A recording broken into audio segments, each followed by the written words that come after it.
Talkline with Zev Brenner, America's premier Jewish broadcast on the air since 1981. And now, here's your host.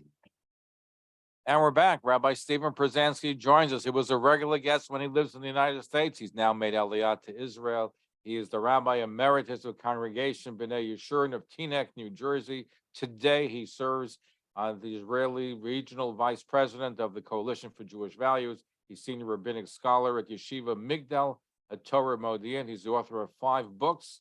His latest one is called Road to Redemption, just in time for the Passover holiday. Rabbi Stephen Pruzansky, good to speak with you again. Zev, Shavua Tov, thank you. And it's my 6th book, but who's counting? Well, in the back of your flack, it says you've written 5. So that you're right. This is your 6th book. You have 5 previous books. I sit corrected. So thank you. So here's my question to you, Rabbi Stephen Pruzansky. You've written other books. It seems everybody's writing a book on the Haggadah these days.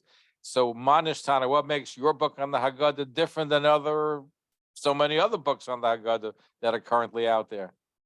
Here's the main difference. It's not on the Haggadah. It's actually on Pesach generally. Certainly the focus of Pesach is the Haggadah, but it's not a commentary on the Haggadah, but instead addresses topics on Pesach itself and really the depth and profundity of Pesach, ranging from spring and the uniqueness of the chosen people and the controversy over the 5th cup and women and children and redemption. There's 16 chapters in all. So certainly there are insights into Pesach that one can utilize at the Haggadah, but it's not just a parish. It's not just a commentary on the Haggadah. I think it's much more extensive than that and gives an appreciation of Pesach really beyond the Haggadah. Okay, so that answers the question, why is this different? But which is nice that Pesach is such a good theme. First of all, do you miss the active rabbinate? The only thing I miss about the active rabbinate is the people, the members that I had in B'nai Yeshurun and Teaneck, a wonderful, wonderful shul. The active rabbinate for me continues. I'm doing everything I did in the rabbinate now, except for dealing with the daily needs of the congregants. So that part of it I miss, but otherwise, speaking, teaching, writing, lecturing, etc., those remain the same. Okay, so you have some interesting thoughts about the Pesach Seder. Let's look at the 5th cup, because the 5th cup, of course, represents Israel. You're living in Israel. We live in, some people say, I don't know where your position is. Some people say we're Eschalta the Gula, beginning of the redemption process. I asked Rabbi Shlomo Avineri of Yater Kohanim, are we Eschalta the Gula? And he screamed at me. He goes, no, we're Be'emsa, we're in the middle of it. So let's look at your perspective from being in Israel. Well, I agree with Rav Aviner on that for sure. The fact is that we're well along the process of redemption. If we just look at the words of the Navi, of the prophets that speak about the Kibbutz Goliot, the return to Israel of the exiles, and the reestablishment of Jewish sovereignty in the land of Israel, these are things that we shouldn't trivialize or scoff at or ignore. The fact is, the miracle of Kibbutz Goliot, of the ingathering of the exiles, is happening before our eyes. Jews are here already from 150 countries in the world. So it's happening, but because it's not happening in the way that maybe some people thought it should happen, so we don't pay as much attention to it. But we're living through this miraculous time, not fully appreciative of it.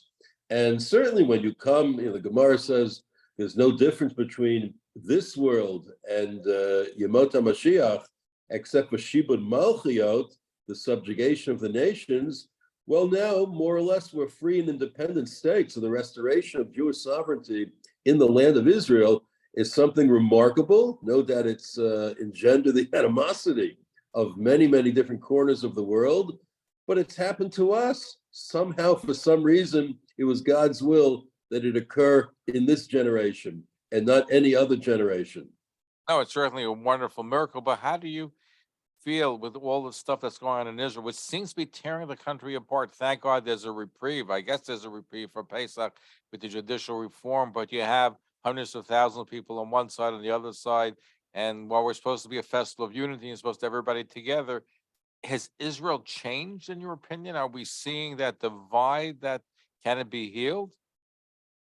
There are changes going on, but the issue is not democracy. That is a red herring. The issue really is demography. And I think the secular elites who founded the country know that time and numbers are not on their side.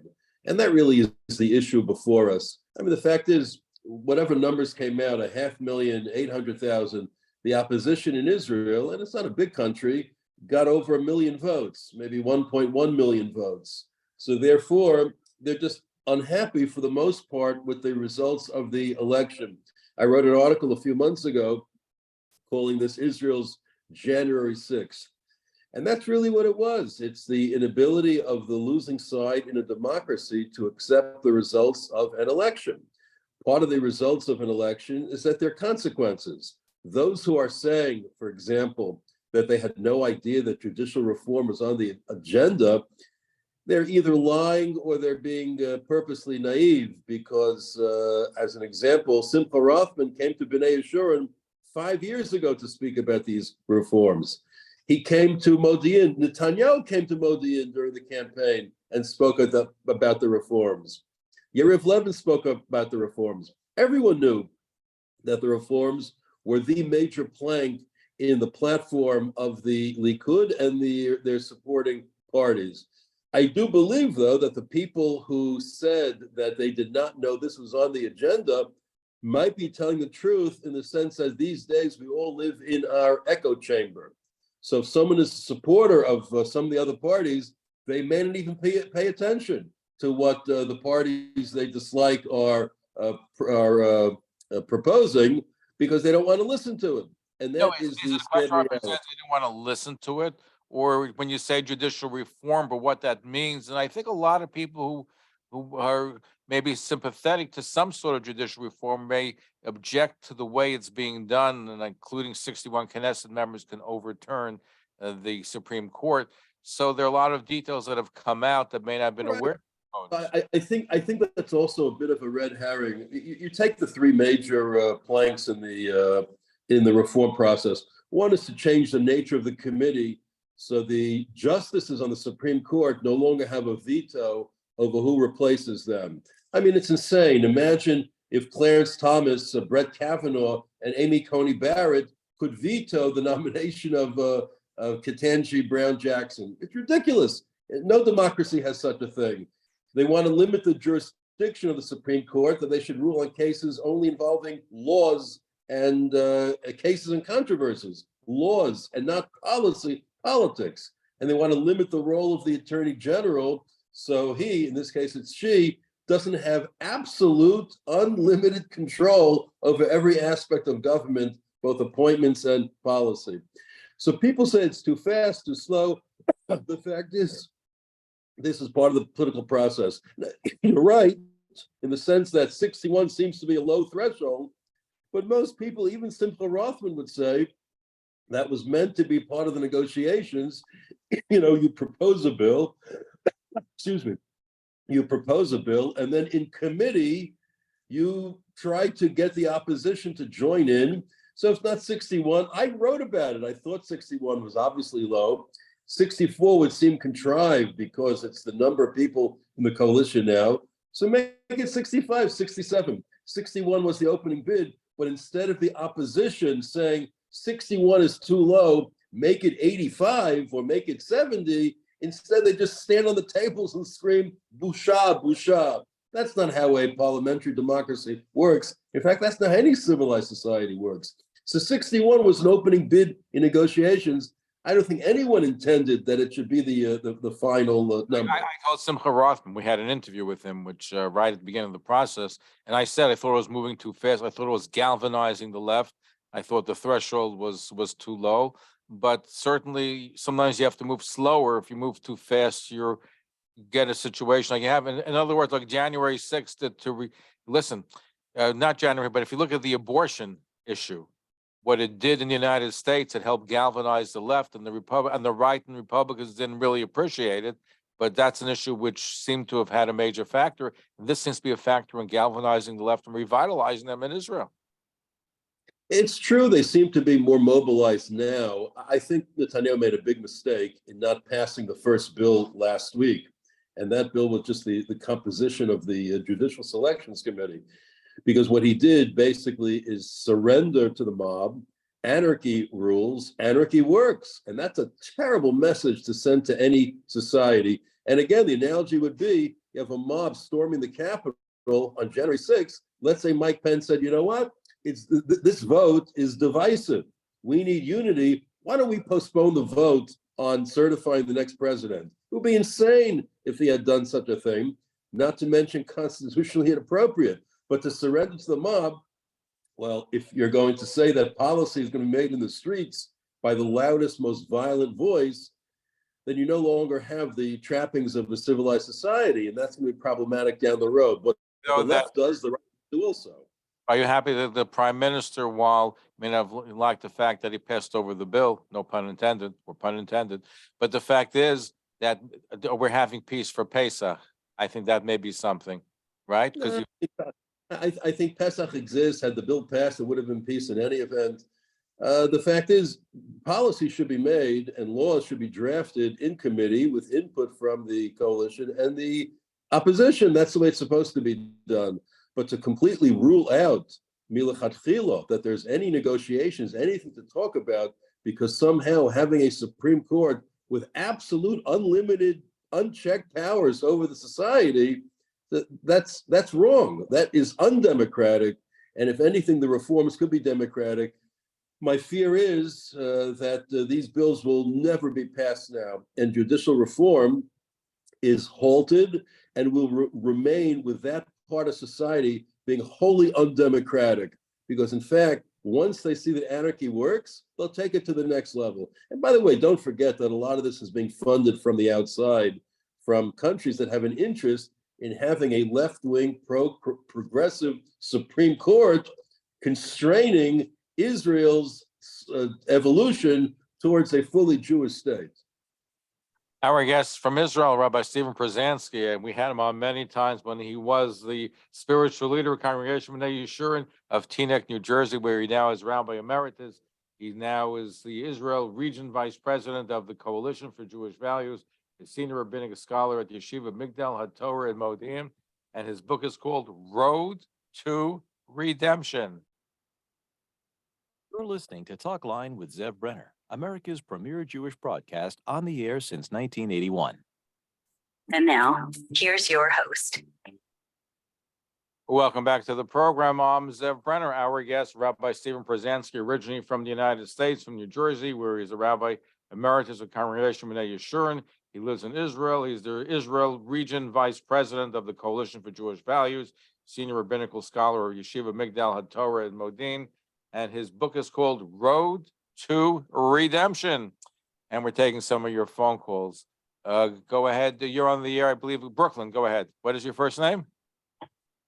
Yossi from Brooklyn. Yossi from Brooklyn. Your question for Rabbi Pruzansky.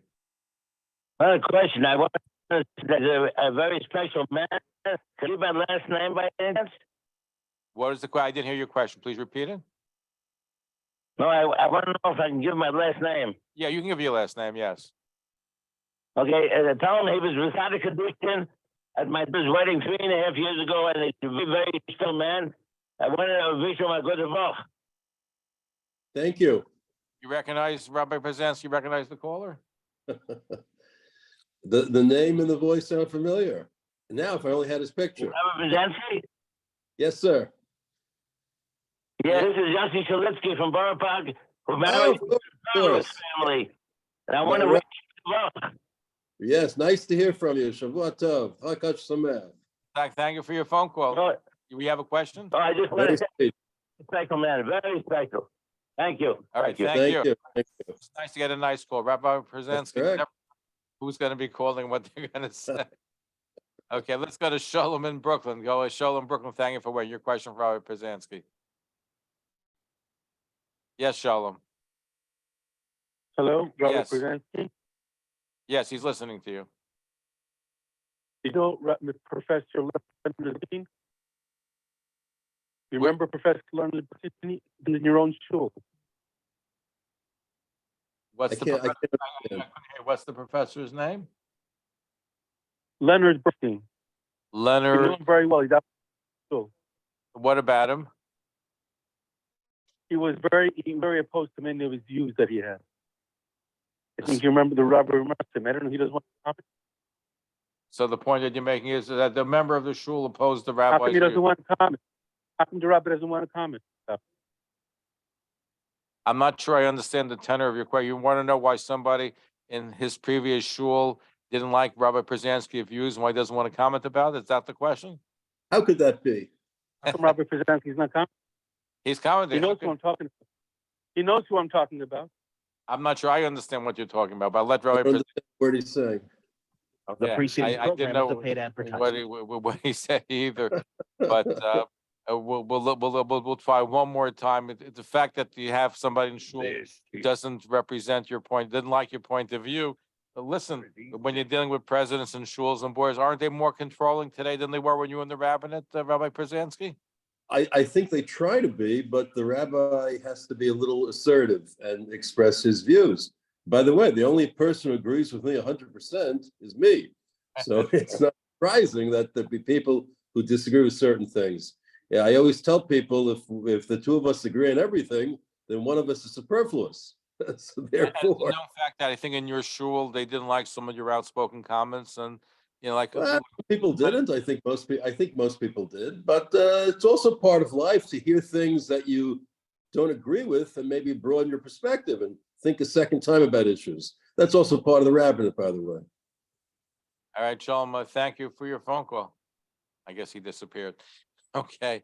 So just in a few months we have remained, just want to focus a little bit about your book. So on the road to redemption, what would you say is the number one issue that you address in your book that you'd like to share with our audience? Well, I think it really gives a unique perspective into Pesach, looking at things that are familiar to us, but from completely different angles. Like just the first chapter even, we don't really think that much about Pesach being in the springtime, and yet the Torah mentions it at least a half dozen times, that it must come out in the spring, and that the entire calendar, the Jewish calendar, is structured so that Pesach comes out in the spring. Why is that so?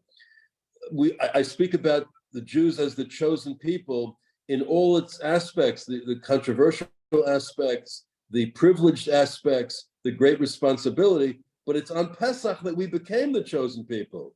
It's a momentous event that God chose us at this time. And of course, the special role that Pesach plays in our relationship to Hashem in terms of miracles and the redemption then and the redemption to come. And especially one thing I focus on is the role of questions that exists in Jewish life, how valuable questions are. I have a whole passage from the Haflah who speaks about the grandeur of questions, that when a person has a doubt, a question about Torah, it's something granted to him or her from God.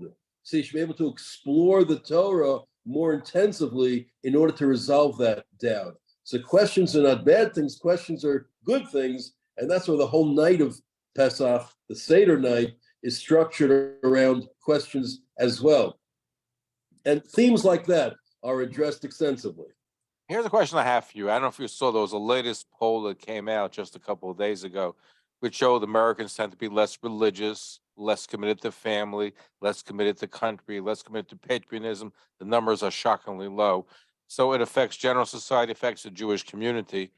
In your professional opinion, what can we do to reach out to those that don't show up at the Seder, what the Lubavitcher Rebbe calls the fifth son, who doesn't appear in the Seder, who really is part of the Jewish people, but is alienated or really doesn't know much about our traditions and doesn't show up, period? I think that's a natural result of a secular society in which people are going to pursue their own dreams, their own fantasies, without regard to anything that's grounded in tradition. And like you say, it doesn't only affect Jewish society, it affects society generally. A Christian friend of mine sent me a book last week entitled Letter to the American Church, written by Eric Metaxas, a broadcaster you might know in New York and syndicated nationally. And I said to him last night, you could just change the title from Letter to the American Church, from Letter to the American Synagogue, and take out the Christian references, and the book would speak directly to us as well. The fear, the hesitation of clergy to address issues that are meaningful to people, to bring God into people's lives in a way that even transcend what's the appropriate size of a kazayid. But see the big picture. What does God want from us through the mitzvot, which is really the question of the Ben Chacham, the wise child. I think the way to do that is to present the Torah in the marketplace as something which is the product of God's mind with infinite brilliance, with a depth that is unimaginable to human beings, as well as something that speaks to us directly as it does to every generation. All we can do is market the Torah. If we market the Torah, it's going to have its audience. But bear in mind, there always been a certain percentage of dropouts in Jewish life, even in the Midbar, in the presence of Moshe Rabbeinu and the mun falling every day. So all we could do is offer a welcoming hand and a broad smile and try to show people the beauty of Torah. That's the best way. You mentioned that we should be marketing the Torah and Judaism. Are we doing a good job of it? In your professional opinion? There's always room for improvement. I mean, people try. I think though but the Torah becomes so constricted that it's only seen in terms of these narrow issues, and we lose sight of the broad picture, which really was your first question to me. Look at the process that we're engaged in today, the unfolding process of redemption. I mean, we could read the Navi every Shabbat of Torah, and the Navi speaks about the Geula, like even yesterday's Haftorah, that the day is coming, Yom Bo Hashem Agadol Vanor, the great and awesome day. The day is upon us. All the precedents already in place. Everything is here.